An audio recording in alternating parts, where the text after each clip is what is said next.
Neeraj Chopra final में पहुंच चुके हैं। बहुत बड़ी खबर, खुशखबरी के तौर पर जानकारी आप तक पहुंचा दे कि पेरिस ओलंपिक से बड़ी खबर इस वक्त आप तक पहुंचा रहे हैं। आखिरकार जेवलिन में नीरज चोपड़ा ने कमाल कर दिखाया है, फाइनल में यहां पर एंट्री हो चुकी है। अरशद नदीम शेर है तो उस जंगल का जो शेरों का शेर है वो नीरज चोपड़ा निकल आया है।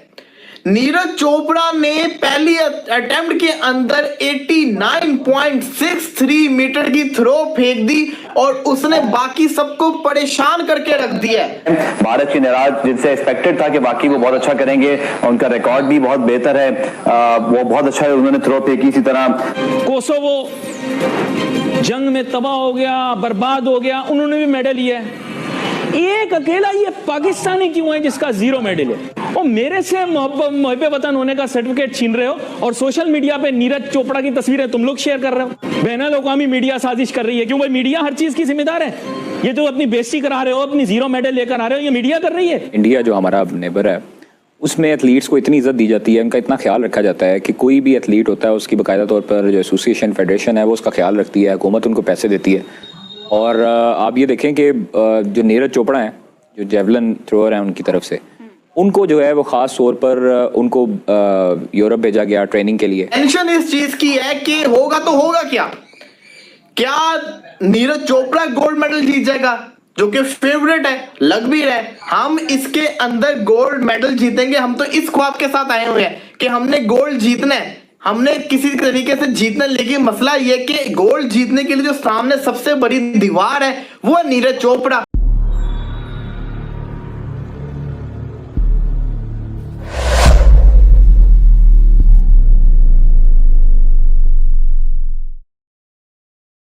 फाइनल में पहुंचे नीरज चोपड़ा। 8 अगस्त को नीरज का फाइनल मुकाबला होना है। जी हाँ, नीरज का सीजन बेस्ट 89.34 का स्कोर है। टोक्यो ओलंपिक के गोल्ड मेडलिस्ट रह चुके हैं नीरज। तो 8 अगस्त को नीरज का फाइनल मुकाबला होना है। कोसोवो जंग में तबाह हो गया, बर्बाद हो गया, उन्होंने भी मेडल लिया है। एक अकेला ये पाकिस्तानी क्यों है जिसका 0 मेडल है? और मेरे से मुहब्बे वतन होने का सर्टिफिकेट छीन रहे हो और सोशल मीडिया पे नीरज चोपड़ा की तस्वीरें तुम लोग शेयर कर रहे हो। बैनुल-अक़वामी मीडिया साजिश कर रही है। क्यों भाई? मीडिया हर चीज की जिम्मेदार है। ये जो अपनी बेइज्जती करा रहे हो, अपनी 0 मेडल लेकर आ रहे हो, ये मीडिया कर रही है। बैनुल-अक़वामी साजिश है। बस बहुत हो गया। एक चीज मुझे तंग किए जा रही है, मुझे समझ में नहीं आ रहा कि मैं क्या करूं।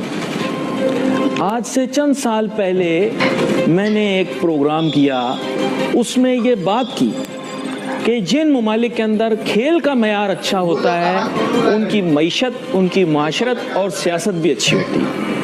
चंद साल पहले की बात। लोगों ने मजाक उड़ाया कि यार ये कैसी बात कर रहा है। मैंने कहा साहब, जितनी तरक्की याफ्ता खुशहाल अक़वाम है वहाँ पर खेल यानी स्पोर्ट्स का मयार फर्स्ट क्लास, और जितनी अक़वाम जिनकी तरक्की की रफ्तार जो है वो कम है, मईशत जो है सुस्त रवि का शिकार है, गरीबी ज़्यादा है, मुफलिसी ज़्यादा है, बेरोज़गारी ज़्यादा है, वहाँ खेल का मयार 3rd क्लास। अब नाजरीन, मेरी इस बात की नफ़ी हो गई।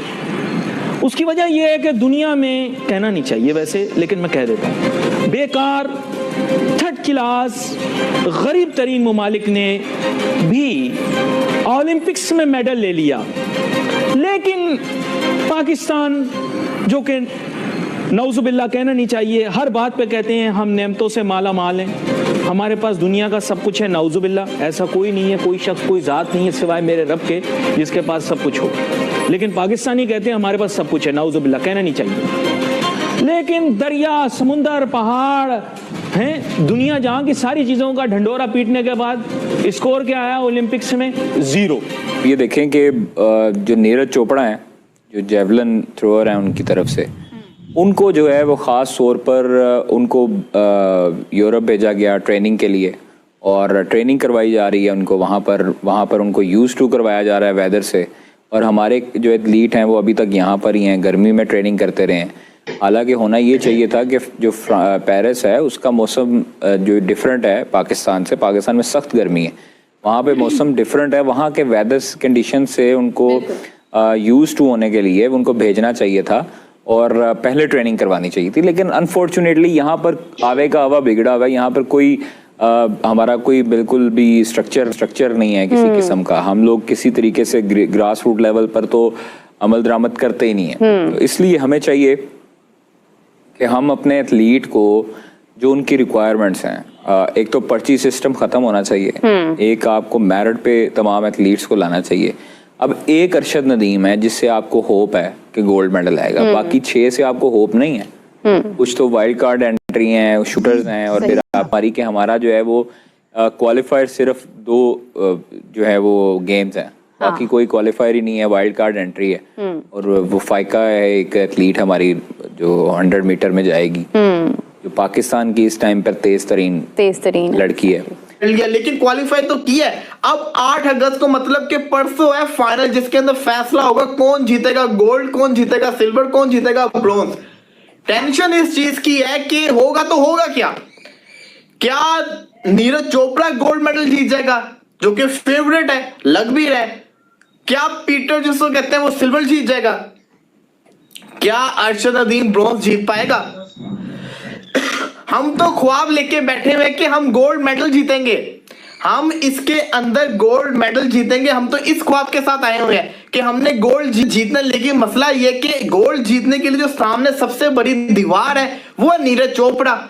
अब बंदा देखिए नीरज चोपड़ा को, तो अरशद नदीम का जो साइज है वो नीरज चोपड़ा से अच्छा खासा ज्यादा है।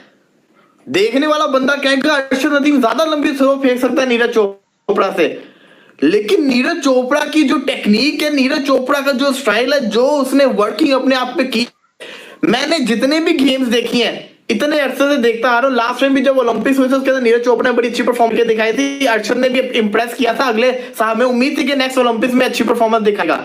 तो अरशद नदीम की अगर मैं बात करूं तो वो तो है ही अच्छा, लेकिन नीरज चोपड़ा को अगर आप देखो कितना जिसको कहते हैं ना इंप्रेसिव है कि वो सबसे अच्छी थ्रो वो कर जाता होता है। तो ये चीज बहुत ज्यादा इंपॉर्टेंट मैं समझता हूं है कि नीरज चोपड़ा को हराना बहुत ज्यादा मुश्किल है।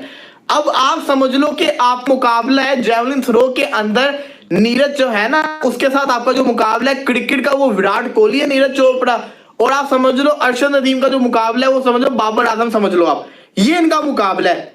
तो ये मुकाबला बहुत खतरनाक किस्म का मुकाबला है, ये जीतने के लिए बड़ा कुछ करना पड़ना है, अगर नहीं किया तो जिसको कहते हैं ना लक पता जाना है। तो दोस्तों नीरज चोपड़ा की काबिलियत